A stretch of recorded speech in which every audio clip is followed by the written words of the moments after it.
കാപ്പിത്തോട്ടത്തിലേക്ക് നടന്നു കയറാൻ പോവുകയാണ്. കാപ്പിത്തോട്ടത്തിലെ കാഴ്ചകൾ കുത്തനെയുള്ള കയറ്റാണ്. എത്ര വരെ കയറുന്നറിയില്ല. അവിടെ ഇനി അട്ടയിലുണ്ടാവും, ചിലപ്പുണ്ടാവും. കുത്തനെയുള്ള കയറ്റാട്ടാ.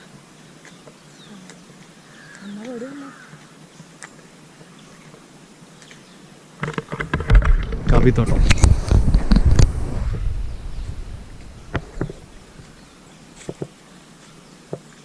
എല്ലാ കാപ്പിച്ചെടികൾ വേസ്റ്റിൽ ഇട്ടിട്ടുണ്ട് ഇവിടെ.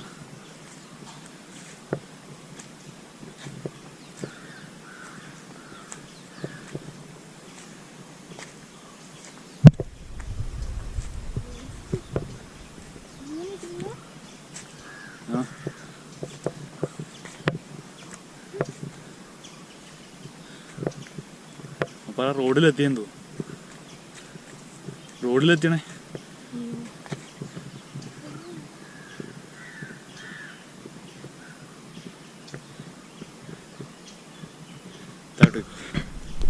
ഇത് ഇവരുടെ എസ്റ്റേറ്റാണ്. അപ്പോൾ ഇവിടുന്ന് പറിക്കുന്ന കാപ്പി കുരുകളാണ് ഇവർ മുറ്റത്ത് ഉണക്കാനിട്ടുള്ളത്. അപ്പോൾ ഇത് ഉണക്കിയിട്ട് ഇവർ ഫാക്ടറീസിന് കൊടുക്കും.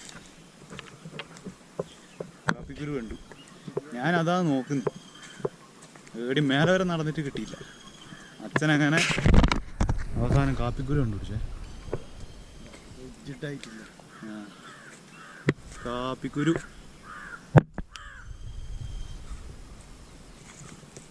അല്ലേ, ഫുള്ള് ഇതിൽ ഫുള്ളുണ്ട്. ഇത് പറിക്കാൻ ആയിട്ടില്ലാന്ന് തോന്നുന്നു അല്ലേ? ഇല്ല, നേരെ പോയിട്ട് ഒന്നിലും ഇല്ല.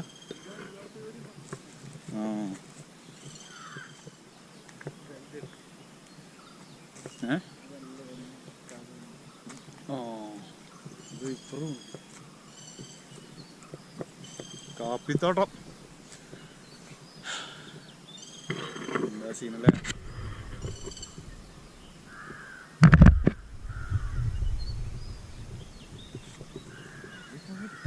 പറഞ്ഞോ, കാപ്പിത്തോട്ടത്തിനെ പറ്റി പറഞ്ഞോ.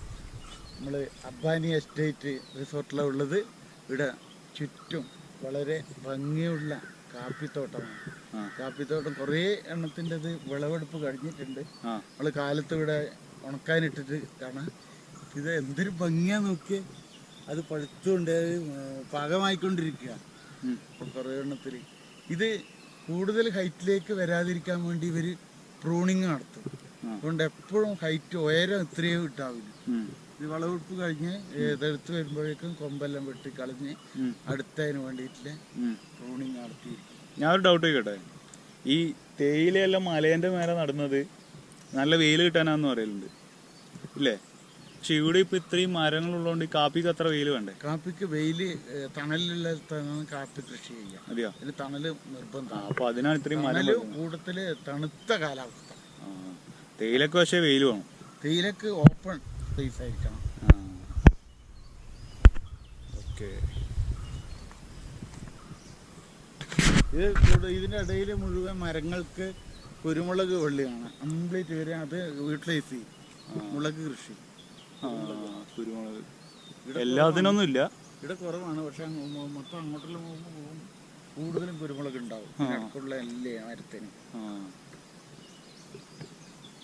അതാ ഇവർക്ക് ഏറ്റവും വലിയ ലാഭമുള്ള കൃഷി. നമ്മുടെ റൂമല്ലേ ഇത്.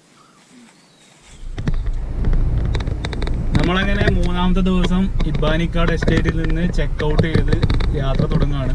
തലക്കാവേരി ടെമ്പിളിലേക്കാണ് നമ്മൾ പോകുന്നത്. ഇവിടുന്ന് മടിക്കേരിയിൽ നിന്ന് ഏകദേശം 50 കിലോമീറ്ററാണ് തലക്കാവേരി ടെമ്പിളിലേക്കുള്ള ദൂരം. അവിടെ ഒരു അമ്പലമുണ്ട്, ഒരു പുണ്യസ്ഥലമാണ്. കൂടാതെ കാവേരി നദിയുടെ ഉത്ഭവസ്ഥാനം കൂടിയാണ് ഈ തലക്കാവേരി. അപ്പോൾ ഇബ്ബാനിക്കാട് എസ്റ്റേറ്റ് വളരെ നല്ലൊരു സ്റ്റേ ആയിരുന്നു നമുക്ക് ഇവിടെ ഉണ്ടായിരുന്നത്. എന്താ പറയുന്നത്, ശാന്തമായ നല്ലൊരു സ്ഥലം. ടൗണിൽ നിന്ന് തികച്ചും വിഭിന്നമായ, ആൾത്തിരക്കില്ലാത്ത നല്ല സുഖകരമായ സ്ഥലം. അതെ, ഭയങ്കര പീസ്ഫുൾ ആയിരുന്നു. ഭയങ്കര തിരക്കുന്നൊക്കെ ഒഴിഞ്ഞ് എന്താ പറയുക, ഭയങ്കര നാച്ചുറൽ ബ്യൂട്ടിയിൽ നമ്മളിങ്ങനെ ഒരുപാട് നേരം രാവിലെ എഴുന്നേറ്റ് 7 മണി തൊട്ട് ഒരു 10 മണി വരെ ഒരുപാട് നേരം നമ്മൾ കാപ്പിത്തോട്ടത്തിലൂടെയും ഇപ്പം എസ്റ്റേറ്റിൽ തന്നെയുള്ള ഇരിക്കാനുള്ള ഒരു സ്ഥലത്തിലും ഒരുപാട് സമയം നമ്മൾ ഫോട്ടോ ഒക്കെ എടുത്ത് ചെലവഴിച്ചു. നല്ല റിലാക്സിങ് ആയിരുന്നു ഇവിടെയുള്ള സ്റ്റേ എന്ന് പറഞ്ഞാൽ. അപ്പം ഇവിടെ മടിക്കേരിയിൽ വന്നിട്ട് തിരക്കുന്ന് ഒഴിഞ്ഞിട്ട് താമസം നോക്കുന്നവർക്ക് ചൂസ് ചെയ്യാവുന്ന നല്ലൊരു ഹോം സ്റ്റേ ആണ് ഇബ്ബാനിക്കാട് എസ്റ്റേറ്റ് ഹോം സ്റ്റേ. അപ്പോൾ ഇനി തലക്കാവേരിയിലേക്ക് പോവുകയാണ്. ഇനി അവിടെയുള്ള കാഴ്ചകളായിട്ട് കാണാം.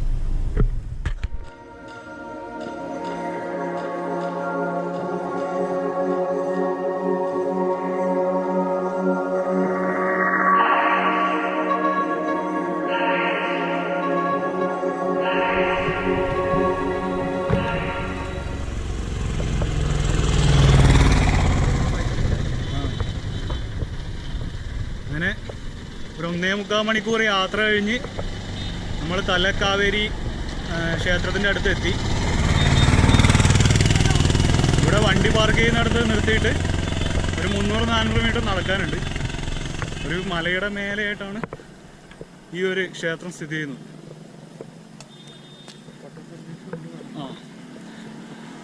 നടക്കാൻ ബുദ്ധിമുട്ടുള്ളവർക്ക് വണ്ടി പാർക്ക് ചെയ്യുന്ന അവിടെ നിന്ന് ഓട്ടോ സർവീസ് അവൈലബിൾ ആണ്. അങ്ങനെ ഓട്ടോ പിടിച്ച് അവർ അമ്പലത്തിൻ്റെ മുമ്പിൽ വരെ കൊണ്ടുവിടും.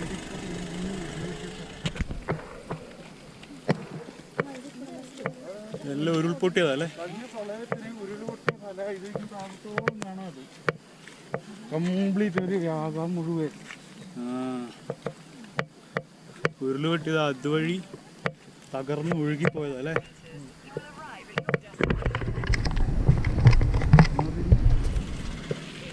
കാവേരി കാവേരി നദിയുടെ തല തുടക്കം.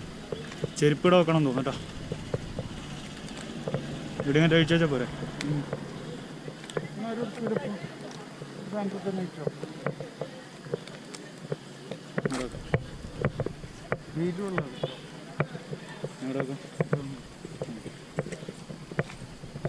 വേസ്റ്റ് ഇടുന്ന സ്ഥലം ഉള്ളിലിരുന്ന് ചെരുപ്പ് ചോദിച്ചു.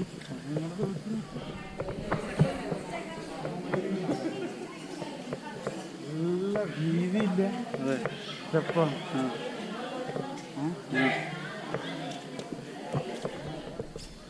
നല്ല ചൂടില് കാലിങ്ങനെ പൊള്ളും. കരിങ്കല്ല് അല്ലേ? കരിങ്കല്ല് കുത്തിയതാ. കരിങ്കല്ല് കൊത്തി പായ വെച്ച സ്റ്റെപ്സാണ്. നല്ല വീതിയിൽ നല്ല സ്റ്റെപ്സ് അല്ലേ? നല്ല വീതി. അധികമൊന്നുമില്ല. കയറി പെട്ടെന്ന് തന്നെ നമ്മൾ മേലെ വെക്കും.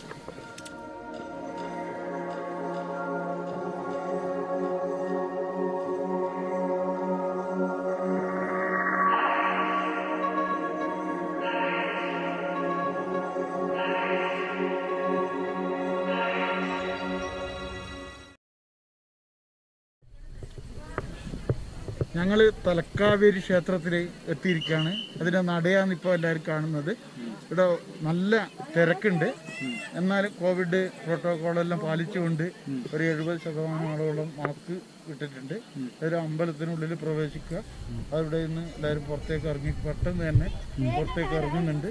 നമുക്ക് ഇവിടുന്ന് ഒരു 300 മീറ്ററോളം നടന്നാലേ മാത്രം കാർ പാർക്ക് ചെയ്ത സ്ഥലത്ത് എത്താൻ കഴിയുള്ളൂ. എന്നാൽ ഇത് വളരെ പ്രകൃതി രമണീയമായ ഒരു സ്ഥലമാണ്. ഇവിടെ നമ്മൾ അങ്ങോട്ട് നോക്കുമ്പോൾ മലകള്, അതുപോലെ തന്നെ താഴ്വരങ്ങള്, അതുപോലെ തന്നെ മറുനാടത്തിൻ്റെ സ്റ്റാർട്ടിങ്. ഇപ്പോൾ കാവേരി നദിയുടെ ഉത്ഭവസ്ഥാനം എന്നാണ് ഇതിന് അറിയപ്പെടുന്നത്. ഏതായാലും കഴിഞ്ഞ അതിവർഷത്തിൽ ഏറ്റവും കൂടുതൽ ദുരന്തം ഏറ്റുവാങ്ങിയ ഒരു സ്ഥലമാണ് തലക്കാവേരി. ഇവിടുന്ന് കുറച്ച് മുമ്പിലായിട്ട് ഉരുൾപൊട്ടിയ സ്ഥലമാണ്. ആ ഉരുളിൽ മുഴുവനായിട്ട് താഴ്ഭാഗത്തോളം മുഴുവൻ മരങ്ങളും മണ്ണും ഒലിച്ചുപോയി ഒരുപാട് നാശനഷ്ടങ്ങൾ ഉണ്ടാക്കി.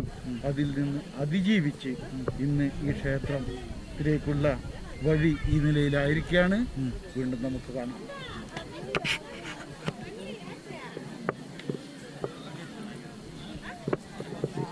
ഒരുപാട് ആൾക്കാർ വരുന്നുണ്ട്. ഇവിടുന്ന് മാത്രമല്ല, കേരളത്തിൽ നിന്ന് മാത്രമല്ല, കേരളത്തിൽ നിന്ന് കർണാടക, തമിഴ്നാട്, ഇങ്ങനെ പുറത്ത് നോർത്ത് നിന്ന് അങ്ങനെ ഒരുപാട് പേര് വരുന്നുണ്ട്. അത്യാവശ്യം നല്ല തിരക്കുണ്ട് ഇവിടെ. എന്നാലും അതെ, ഇപ്പോൾ നമ്മൾ എത്തിയത് ഉച്ചക്കാണ്, 12:30-ക്കാണ്. നല്ല വെയിലുണ്ട്, പക്ഷെ തണുത്ത കാറ്റുമുണ്ട്. രാവിലെ 9 മണിക്ക് തുടങ്ങുമ്പോൾ തന്നെ, നട തുറക്കുന്ന സമയത്ത് തന്നെ ഇവിടെ എത്താൻ പറ്റുവാണെങ്കിൽ നല്ല ക്ലൈമാറ്റും ആയിരിക്കും. നിങ്ങൾക്ക് ഇവിടെ വലിയ എന്താ പറയുക, വെയിലില്ലാതെ ഇവിടെ ചിലവഴിക്കാൻ പറ്റും.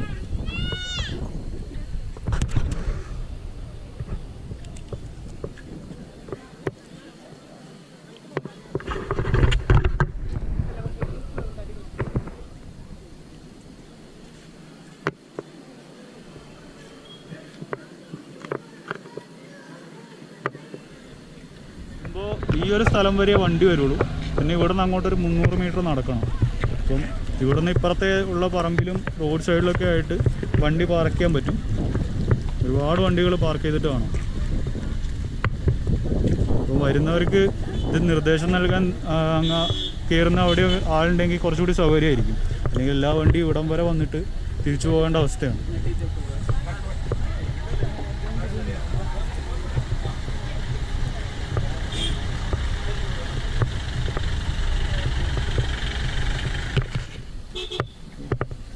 റോഡിൻ്റെ സൈഡിലും ഇതിൻ്റെ ഈ സൈഡിലുള്ള കടകളിൻ്റെ മുമ്പിലൊക്കെ ആയിട്ട് വണ്ടികളിങ്ങനെ നിരനിരയായിട്ട് പാർക്ക് ചെയ്ത് വെച്ചിട്ടുള്ളത്. പാർക്കിംഗ് ഫീസൊന്നും വാങ്ങിച്ചിട്ടില്ല. ഭാവിയിൽ പാർക്കിംഗ് ഫീസൊക്കെ വരാൻ സാധ്യതയുണ്ട്.